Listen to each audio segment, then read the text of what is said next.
noite, boa madrugada, bom dia, boa tarde. Como vai você? Tudo bem? Espero que esteja realmente tudo bem com cada um de vocês, meus 452 inscritos.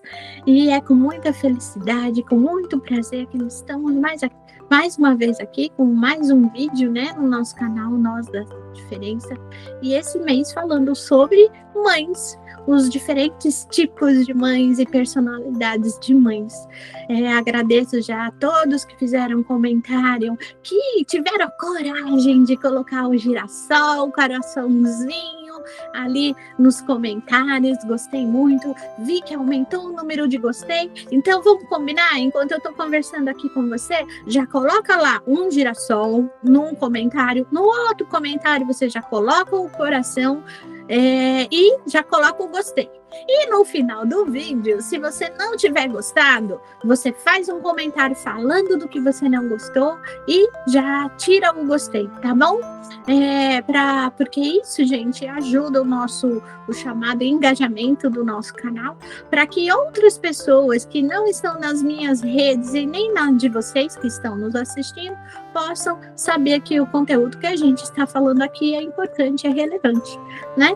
E antes de chamar mais uma convidada mãe para falar com a gente, né? Eu, como sempre, vou fazer a minha autodescrição e a audiodescrição do ambiente onde a gente está gravando esse vídeo aqui, tá? Eu sou uma mulher branca, estou com uma blusa amarela, porque tá frio aqui em São Paulo, uma blusa amarela, e ela tem um decote V, e dá para ver a camiseta que eu tô por baixo, que é uma camiseta azul. Eu estou com o meu cabelo solto, ele é na altura dos meus ombros, né? Ele está repartido no meio e ele tem luzes douradas, né? E eu estou com um brinco de argolas fininho, o brinco é bem fininho, mas a argola é bem grande, a argola é prateada. Estou com um batom rosa, bem diferente dos outros dias, né? Que eu sempre estou com um batom vermelho. Eu estou com um óculos com lentes escuras, a armação também é escura, com detalhes dourados, e o meu óculos ele é meio arredondado, né? Às vezes eu tô com um óculos mais quadradinho, mais retangular, e hoje o meu óculos ele é arredondado, tá bom? Então vamos lá para a nossa entrevista de hoje. Então, hoje no nosso segundo vídeo aí, né, da playlist da série sobre o Dia das Mães, cujo título é Mãe Mais Que um Rótulo, é com muito prazer que eu trago aqui a minha querida colega, esposa aqui de um grande amigo e meu ex-professor de informática também, né, o Sidney Silvestre. É com muito prazer que eu trago para conversar com a gente sobre mãe e ser mãe, a Selma Silvestre. Selma, tudo bem? Boa tarde, Rê. Tudo bem, graças a Deus. E você? Tudo jóia.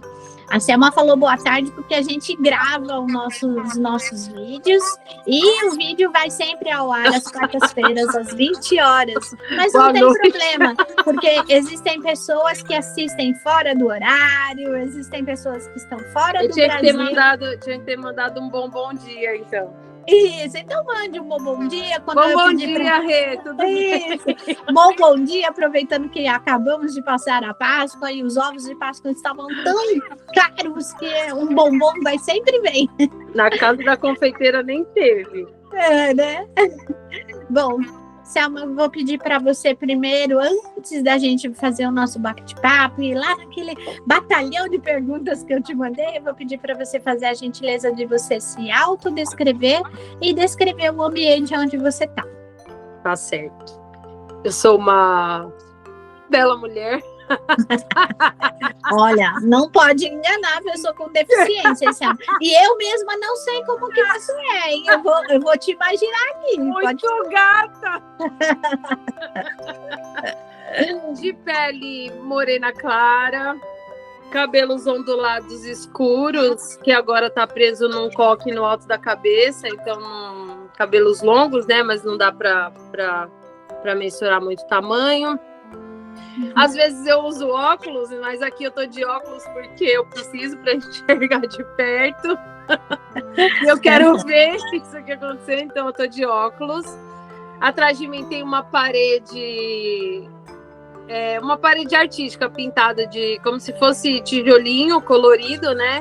Branco, em tons de verde água e rosa. Acho que é isso. E eu tô vestindo uma camisa preta com algumas flores coloridas, pequenininhas. É isso. E já de antemão eu vou pedir para agradecer a Selma, né, por ter aceitado o convite. Eu tinha programado essa playlist ia começar há um tempo atrás já as gravações dos vídeos, né? E quando eu marquei com a Selma, né? Selma, vamos gravar na sexta-feira? O que aconteceu, Selma? Aconteceu que eu estava internada porque a Catarina tinha nascido na quinta. Ela tinha acabado de dar à luz. Eu queria entrevistar ela e ela tinha acabado de dar à luz, né? E aí ela nem foi ela, foi o Sidney que mandou mensagem, o marido dela, né? Falando, Regina, a Selma não vai poder ir porque ela tá no hospital. Ela não vai poder ir porque ela não tá, né? É isso. Mas felizmente agora estamos juntas novamente, né? Conseguimos marcar e vamos dar então aí o andamento à nossa entrevista. Antes de você falar sobre ser mãe, né? E eu queria que você falasse aqui primeiro para a gente conhecer você, né? Onde você nasceu, onde você mora, quantos anos você tem? Bom, Selma Silvestre, né? Eu tenho 44 anos. Eu cresci, na verdade, em São Paulo, na Zona Leste, em São Miguel Paulista. Quando eu casei, eu fui para Guarulhos. E aí, porque o Sidney trabalhava em São Caetano, a gente mudou para São Caetano. E agora, lugar lindo, delícia de viver. Mas agora já tem 4 anos que a gente está na Praia Grande, no litoral. Litoral de São Paulo, de São né, Paulo, no litoral de São Paulo. Eu amo estar aqui, é delícia, lugar que a gente antecipou, na verdade, a nossa vinda, Rê, por conta da pandemia, né? Era um sonho de aposentadoria, acho que da maioria das pessoas também. E aí o Cid fala que a gente veio aqui porque estava pandemia, a gente veio ficar na casa de uma amiga minha, só o tamanho do quintal, assim, que as crianças podiam correr, e eles estavam presos no apartamento, deixou a gente maluco. E aí, uns meses depois, a gente decidiu vir, já tem 4 anos, e escolha da vida, é uma delícia, vem pra cá. Que privilégio, né? Isso é qualidade de vida, né? Que privilégio de algumas pessoas, e parabéns por você estar nessa situação, né? Então vamos lá, Selma. E eu conheci a Selma numa entidade para pessoas com deficiência, né? E aí eu queria que você falasse um pouquinho, Selma, qual é a sua profissão atualmente, qual a sua ocupação? Eu digo que eu sou confeiteira e tiflóloga, né? Aí todo mundo pergunta o que é tiflólogo. Eu trabalho com confeitaria porque eu assim escolhi para poder estar perto das crianças, né? Poder conciliar assim a minha vida doméstica de mulher casada, de mãe e o trabalho de alguma forma, né? Então eu comecei ali fazer uns docinhos, umas coisas de confeitaria e o Cid levava para vender e isso foi crescendo. Então hoje existe a confeitaria. E existe o meu trabalho de tiflóloga, que eu digo que nada mais é do que a reabilitação de deficientes visuais. Eu trabalhei muito tempo, né? Eu já tenho aqui tá para mais de 20 anos de amizade com a Deva, então eu sou uma amiga da Deva, mas por conta da distância até, e porque com as chegadas dos filhos, assim, dos menores, a gente acabou não conseguindo estar tanto lá dentro. Mas eu continuei dando aula, eu continuo dando aula aqui, sempre que alguém precisa de uma assistência nesse sentido, acabou me achando, né, porque a gente se conhece e as pessoas vão indicando, então já dei aula, inclusive aqui na Praia Grande mesmo, depois que eu tô aqui, porque vão chegando em mim. Então, eu trabalho com essas duas coisas, para conciliar mesmo. E no fim foi legal, assim, porque uma coisa levou a outra, né, Rê? Eu escolhi não estar, de repente, dentro de um escritório 8 horas por dia, atrás de uma mesa, um computador, um telefone. E, ao mesmo tempo, foi muito legal porque eu consigo ser profissional e ainda assim ter essa maleabilidade de estar com as crianças, de estar em casa, de estar um pouco mais observando de perto a questão da família, sabe? Isso é muito importante, porque eu sou professora também, o pessoal sabe que eu falo sempre aqui nos vídeos, né? Quando tem oportunidade. E a gente vê, principalmente na fase das crianças mais novas, né? Na fase inicial da vida de um ser, o quanto é importante a presença dos pais e principalmente a da mãe, né? E quanto muitas vezes a falta, a gente consegue perceber na escola, quantas vezes a falta, a ausência, a distância das mães podem prejudicar aí o desenvolvimento do futuro adulto, né? E a gente, não que a gente esteja criticando, né? Mas é que, assim, é uma percepção que a gente tem e as justificativas, cada mãe tem a sua, a gente entende, mas que não deixamos de observar que isso possa trazer sequelas no futuro, né? Sim, então, verdade. Mais uma vez, parabéns por você conseguir conciliar aí, né? Usar sua criatividade para conciliar a sua vida pessoal, né? Profissional com a maternidade. Muito obrigada. Então, uma característica que a Selma não descreveu lá no início é o sorriso lindo, adoro. Eu pensei em dizer isso, né? E é fácil, né? Um sorriso fácil, a pessoa vai ver muito sorrindo. Eu tenho mesmo essa facilidade do sorriso, viu, Rê? Eu tenho também. Eu já há muitos anos eu tenho até um grande amigo meu, muito querido, Fernando Freitas, uma vez falou: você tem um sorriso frouxo. Sorriso é um músculo do rosto, né? Que ajuda aqui a gente esboçar o movimento do rosto, da boca na hora de sorrir. E o meu é desajustado. Então tá certo. Isso é bom, é por um bom motivo. Você arruma confusão, Rê, por causa do sorriso frouxo, não? Oi? Você arruma confusão, inimigo, essas paradas, ou só eu? Acho que confusão, acho que ainda não, mas que eu gosto de rir. Se tem alguém rindo perto de mim, eu começo a rir também. Nada. Eu não seguro o riso, não. Não é nem do riso, mas assim, as pessoas... A gente cria uma repulsa. E alguns tipos de pessoa. Também não tô julgando, tá? Pelo amor. E às vezes a gente ri na hora que não deveria. Não tô julgando, né? Só tô dizendo que às vezes as pessoas acham que a gente não paga a conta, não tem problema, não briga. Quem vê cara não vê corre, mas... Vai ser só uma alegria por aí, mas não tem, né? Eu sou assim mesmo. E adianta. Mesmo no auge das dificuldades do problema, eu me pego rindo. Às vezes eu quero plantar brava, sabe? Ficar com raiva. Mostrar que eu tô com raiva, mas eu não consigo. É do meu temperamento também, eu sou assim. Não, mas tem até a letra de uma música de uma banda chamada Fala Mansa, né? Que ele fala: eu tô rindo à toa. Não é que a vida seja assim tão boa, mas é que o sorriso ajuda a melhorar. Então vamos ter fé. Eu sou esse cara sou eu, né? Bom, Selma, então aí, dando início à nossa entrevista propriamente dita, vamos lá. Selma, você... quantos filhos você tem? Eu gostaria que você falasse quantos filhos, o nome de cada um e a idade de cada um. Vamos lá. Temos 8 filhos, 3 entregues para Deus.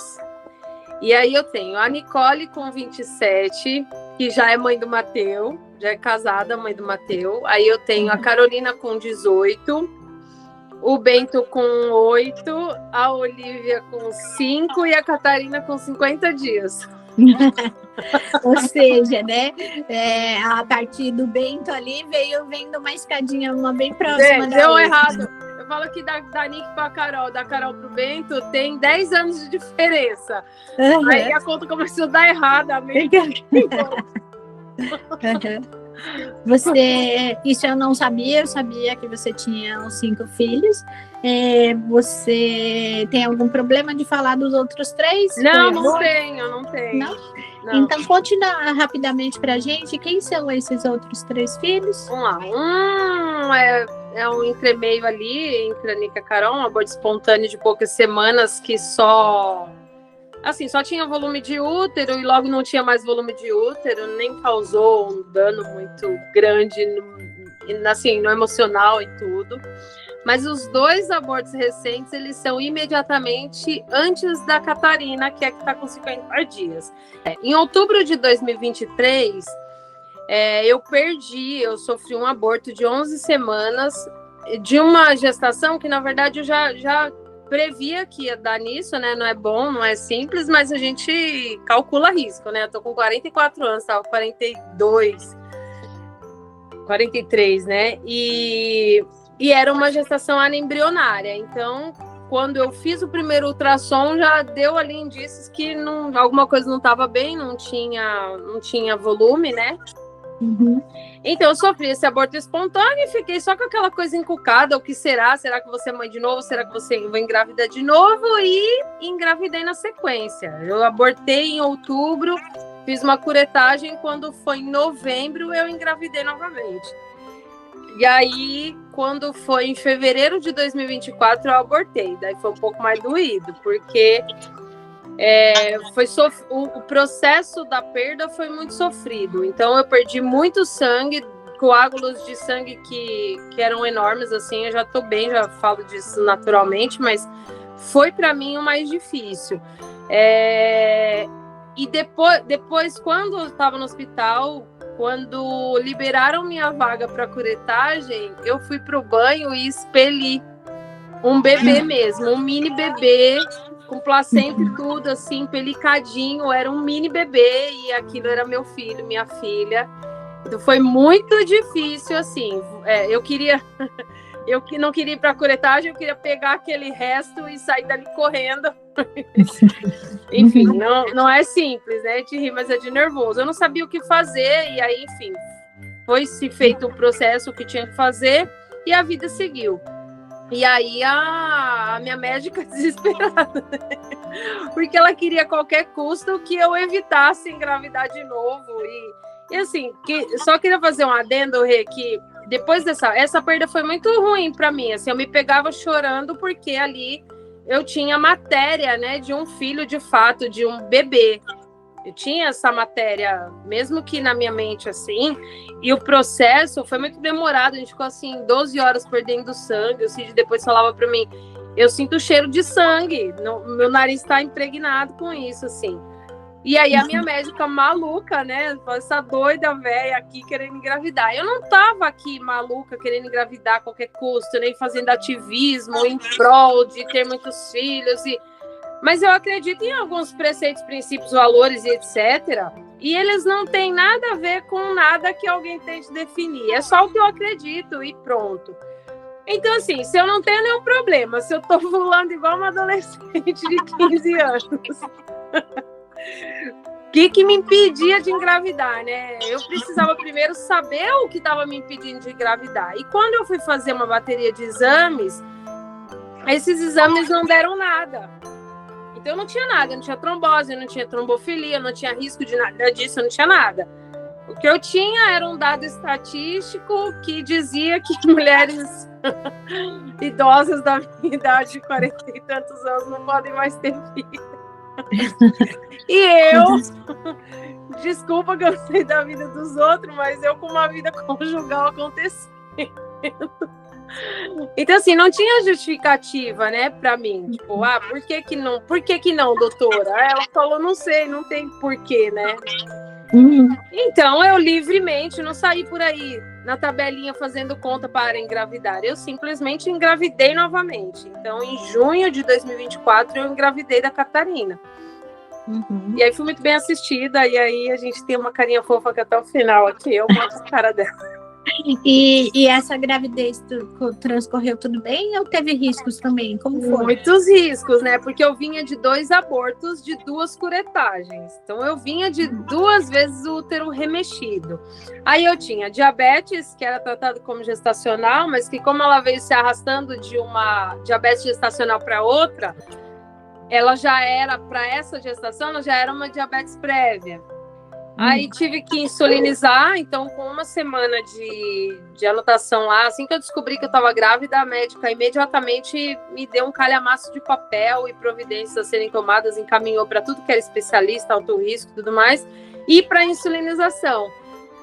Então eu fui logo rápido, assim, eu já comecei a tomar insulina logo no começo da gestação, por isso que a Catarina nasceu de 37 semanas cravada, né, passou o carnaval, na quinta-feira pós-carnaval, eu já fui internada e ela nasceu e pronto, exatamente por conta dos riscos de insulina por tempo prolongado para o bebê, né, enfim, eu acho que foi a melhor coisa, assim.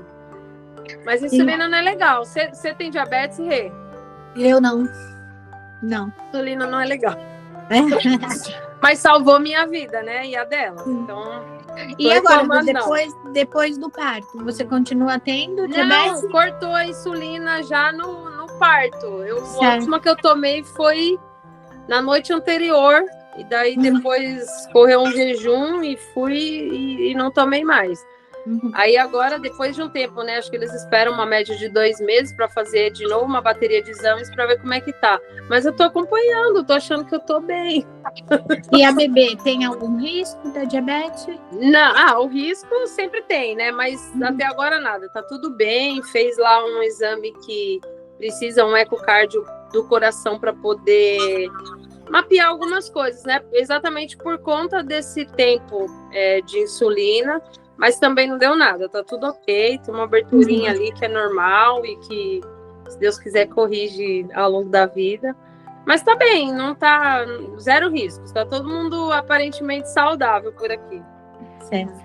Não, assim, Selma, eu não sei se você já teve a oportunidade de assistir algum vídeo lá do meu canal.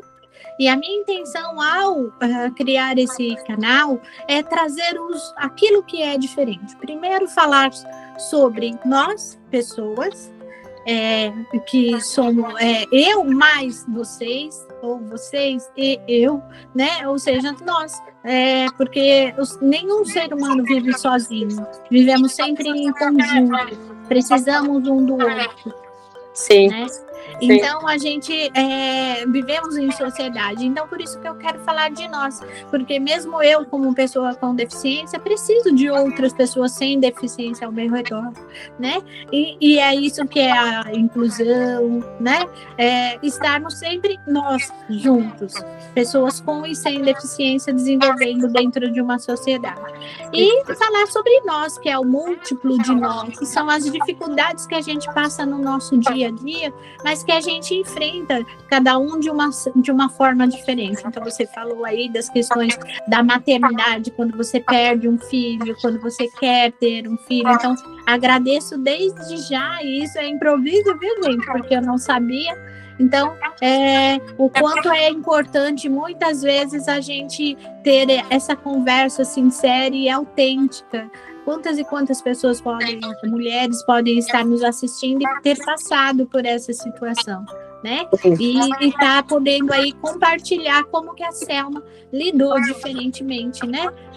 Para numa situação dessa. É claro que nenhuma situação como a que a Selma citou, no momento é difícil, ninguém sai rindo por aí, mas é importante a gente saber que a gente pode passar e pode sobreviver a isso, né? Então, já agradeço desde já, Selma, por você ter citado isso. Imagina, é que é uma partilha mesmo, né, Rê? Na verdade, as pessoas... Porque a primeira pergunta que toda pessoa faz, não sei se é uma coisa... Eu nem levo mais pelo lado mal, assim. Mas a Catarina nasceu e a pergunta que não quer calar, qual é? Qual é? Qual a pergunta que todo mundo faz? Você que é mãe, eu não posso falar. Você que é mãe? Fechou fábrica. Isso. Mas E aí? A grande lá, eu não sei, eu não faço ideia, não sei.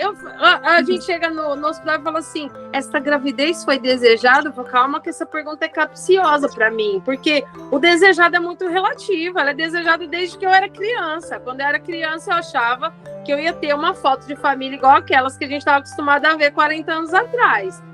Uhum. Né? Tipo, uma família de 80 pessoas e a gente nem entendia direito como é que era aquilo. Mas eu não fazia ideia de como é isso na prática. A grande questão é que, sim, no primeiro aborto, a gente fica em dúvida. E agora? Aí veio o segundo, aí você fala, e agora mesmo? Aí você engravida a terceira vez. E aí agora? Mas o lance é que a gente não para no medo, né? Sim. Às vezes, eu não julgo ninguém que pare.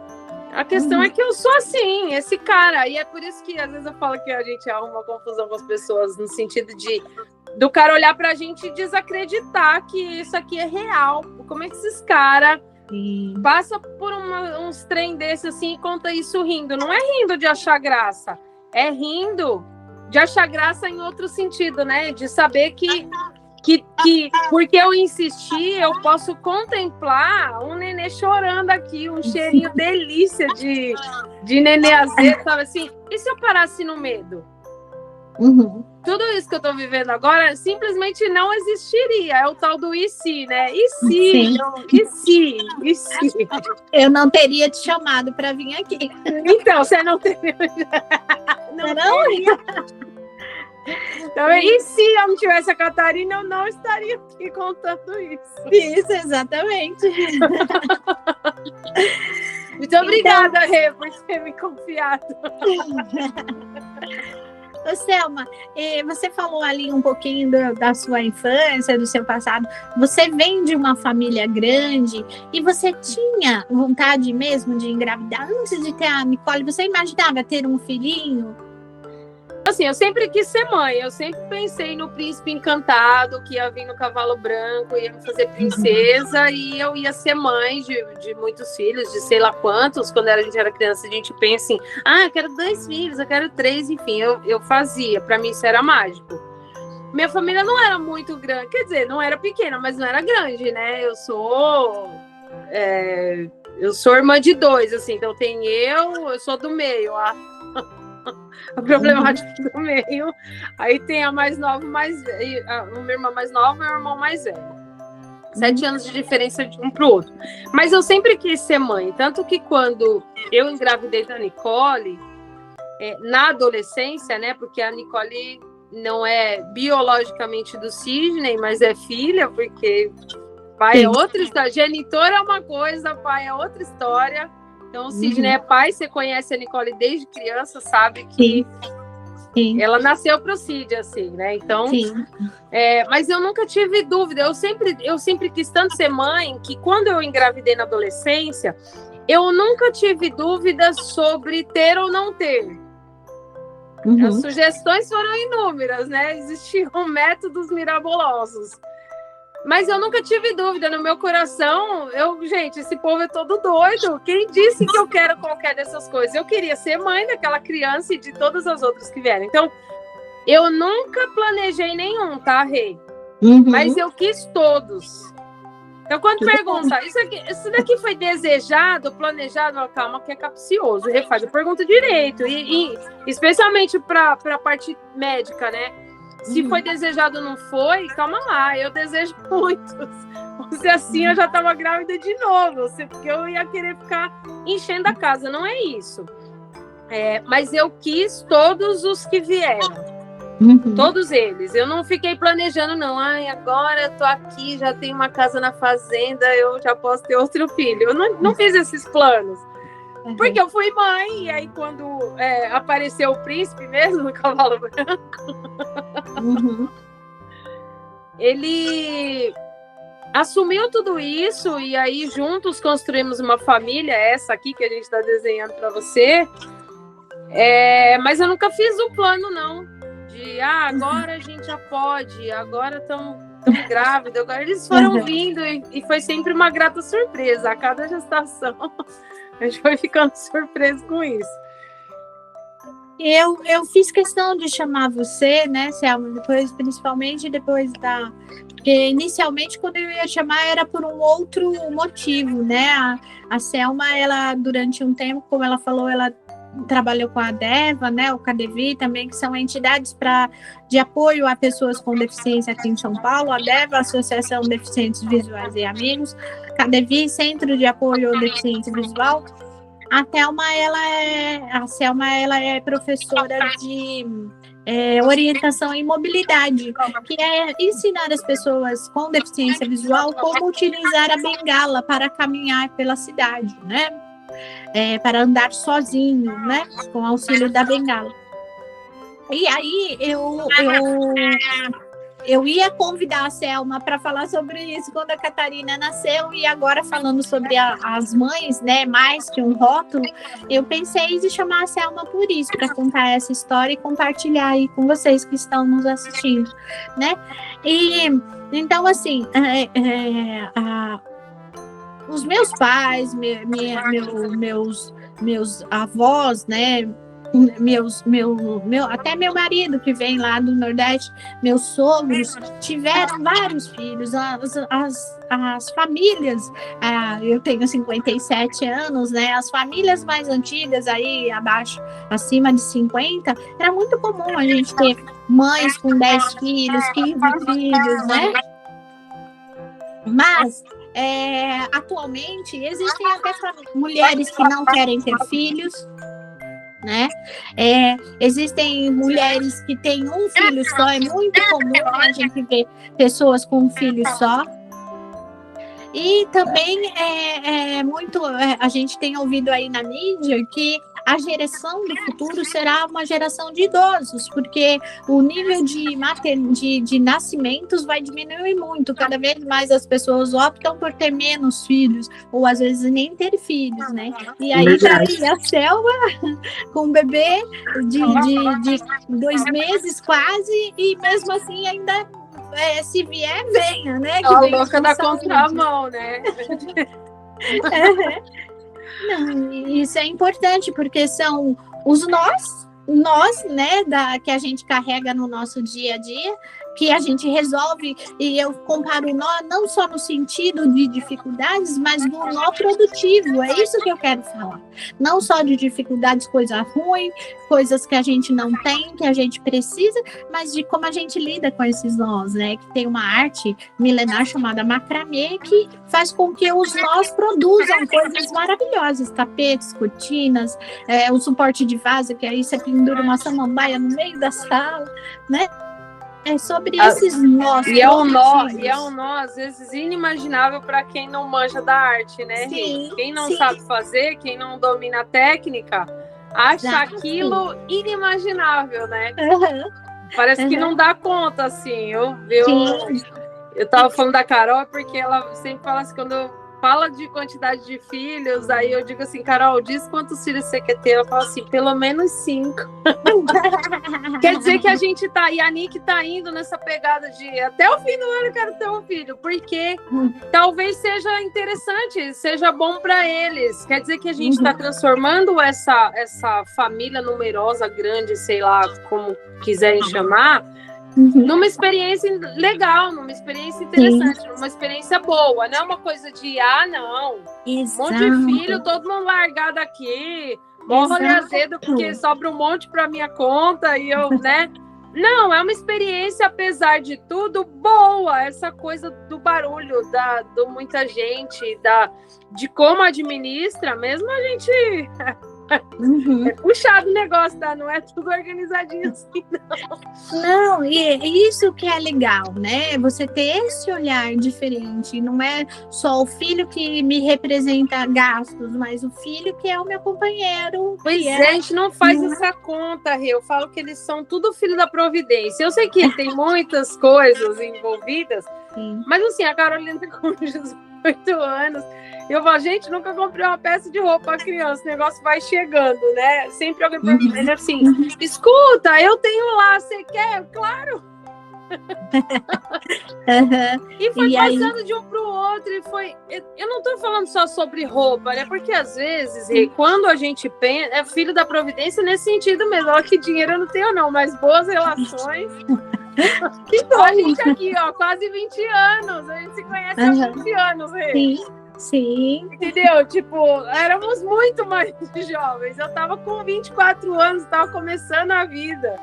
Né? Então, só que as pessoas, na verdade, a gente vai chegar nesse ponto da conversa ainda, acredito eu, mas só dizendo assim que às vezes a pessoa para na conta. Não, fala assim, nossa, mas como você é corajosa, tantos filhos nessa altura, né? Nesse mundo que a gente vive, é tudo muito difícil, não quero mais, e eu digo, eu quero todos. Se você tiver algum que você não quiser, manda lá pra casa e passa pro meu nome que eu quero todos. E a gente tem aqui no Brasil a história de uma atriz, né, a Cláudia Raia, que foi mãe aos 54 anos, acho. Então, né? Então. E também, segundo o que ela diz, também foi uma gravidez espontânea, não foi tratamento, né? Então, por que não? É lógico que ela tem muito mais dinheiro que a gente, mas é o prazer da maternidade, né? E maio é o mês da mãe, então, assim, é sobre isso que eu quero falar, o prazer da maternidade. Né? E assim como existe a Selma que deseja ter filhos, que curte, existem aquelas mulheres que não curtem, e nós vamos entrevistar também mulheres que não querem, como eu não quis ter filhos, mas sempre auxiliei ali com mãe postiça, que eu falo, mãe do coração, né? A criação de sobrinhos, né? Sim, porque você precisa cruzar, é o tal do nó, né, Rê? Você precisa de alguns quesitos, assim. Você precisa querer, você precisa gostar disso. Não é o ser mãe por ser mãe. Sim, eu gosto muito de estar aqui o tempo inteiro, mesmo no meio do trabalho, parar uma produção ali da doçaria para, de repente, dar 15 minutos de mamar, sabe assim? Ou para vir correndo, ou para... E você criou uma forma, né, que é aquilo que eu falo do dom produtivo, você criou um ambiente todo dentro da sua vida, né, condições para conciliar a sua profissão, e que gira, um lugar onde morar. Tantos projetos, se alguém me liga e precisa que eu dê aula, ou que seja um projeto grande de multiplicação, como já fiz, quem vai direcionar isso é a minha rotina com as crianças. Então, assim, vamos olhar aqui. Qual é o horário de trabalho e estudo de um, de outro? Qual é o suporte que eu tenho aqui, ali, acolá? Qual é o horário do colégio das crianças e assim por diante? Então, sim, os projetos, eles ajudam nesse sentido, né? Eu posso trabalhar na doçaria fazendo doce, uma encomenda na madrugada. Então, eu vou abdicar do meu sono para eventualmente trabalhar ali e conseguir no mínimo dano vai para a rotina da família. Mas é escolha, é isso, precisa querer, você precisa ter a vocação e precisa gostar disso, você precisa querer. Sim. Porque não é simples, mesmo tendo vocação é puxado. Isso que é interessante, você ter essa condição, porque existem mães, e eu que trabalho, volto a dizer, eu que trabalho em escola, quantas vezes a criança precisa da presença do pai por vários motivos, ou questões disciplinares, ou questões pedagógicas, e a mãe fala assim, estou trabalhando, não posso ir na reunião. Né? A criança passa mal, a criança está doente, mãe, a criança está doente, está com febre, ela, eu estou trabalhando, vou ver se tem alguém para ir buscar. Então, assim, eu acho que isso também para algumas mães também deve ser difícil, essa impossibilidade de conciliar o seu contato com os seus filhos, né? Sim. Mas o importante é que você está aqui passando esse outro lado, né? Daí a diferença, o ser diferente, né? E aí, como eu sempre falo, ter atitudes diferentes, né? Respostas diferentes para situações semelhantes. Sim. Né? Ô, Selma, e você falou, eu sei, né? A Nicole é a mais velha, ela tem 27 anos. Qual a diferença de idade da Nicole para a Carol, que é a segunda? 10 anos, quase 10 anos, 9 e pouquinho. Tá. E aí, como que foi isso para o Sidney? Você se casou com ele, já tinha a Nicole? Como que é o comportamento do seu cônjuge? Então, a Nick tinha 7 anos, né, quando eu comecei a namorar. E quando a gente conheceu, na verdade, né, quando eu comecei, falo que eu comecei a dar aula na DEV no KDV de dança. Então, Samuel, você só me permite, por favor, interromper você um pouquinho, né, antes de você falar aí do seu projeto, né, de dança.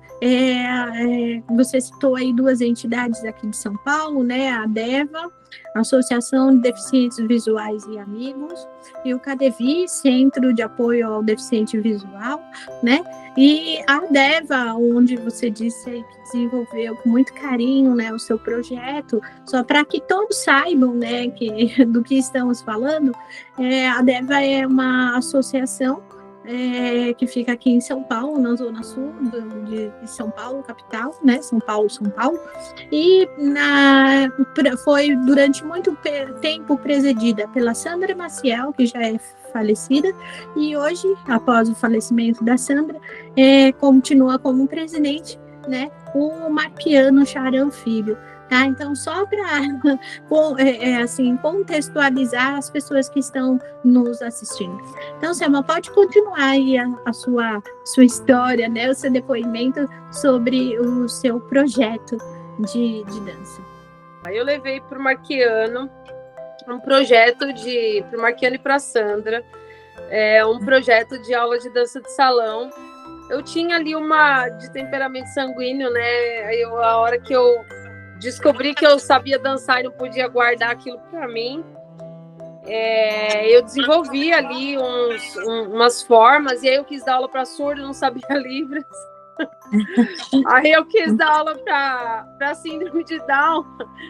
E aí um rapaz muito gentil de uma dessas escolas grandes, famosas, falou assim: mas você já trabalhou com Down? Você tem filho Down? Você conhece elas? Não, porque a hora que eles saem do prumo, não é simples, não é bonitinho e simples assim. Gente, o que eu vou fazer? Eu acho que eu vou dar aula para cego. Porque aparentemente era mais fácil, no sentido de que eu tinha que adequar a minha linguagem só, né? E cheguei lá com um projeto, modéstia à parte, muito bem elaborado, de baixo custo, para Sandra e Marquiano. E Sandra, você conheceu, imediatamente comprou e me colocou no colo, assim. Ela assim, eu amei a Sandra e o Marquiano do primeiro momento em que eu sentei com eles lá numa salinha lá embaixo, onde era a DEVA, até hoje o Marquiano, e até o dia que a Sandra se foi. E o Cid fala que ele foi fazer aula de dança e acabou dançando. Conquistando a professora de dança. Eu fui fazer aula de dança, acabei dançando. É mais divertido ouvir ele falando isso, mas ele sempre diz isso, né? Então ele era meu aluno, e por uma questão de afinidade mesmo, ele acabou... A gente acabou se relacionando, nós ficamos muito amigos, né? A gente tinha um grupo de amigos ali que até hoje a gente virou padrinho de casamento do outro, e a gente tem ali um ciclo ainda de amizade com os meninos, né? E acabei casando com o Sidney. E aí a Nicole já tinha ali, quando eu casei, ela já estava com 9 anos. Oi, gente. E aí, você tá curtindo? Tá gostando desse depoimento da Selma? Essa mãezona, essa grande mãe de 5 filhos, a corajosa, né, de ter, corajosa mesmo, viu? Desculpa, viu, Selma, fazer esse comentário, mas nos dias de hoje, assumir uma maternidade verdadeiramente como a Selma assume, como acompanhada pelo seu marido, né, o Sidney Silvestre, como eles assumem essa maternidade, essa paternidade desses filhos, né? Isso é relevante nos dias de hoje. E, como sempre, as nossas entrevistas demoram muito e a gente não quer que você perca nenhum conteúdo, nenhuma parte. E para não ficar muito cansativo, né? A gente acaba dividindo em 2 partes. E eu espero que você esteja gostando. Se você ainda não colocou o girassol ou o coração, coloca lá. Coloca os 2, tá? Um em cada comentário para parecer que são vários comentários.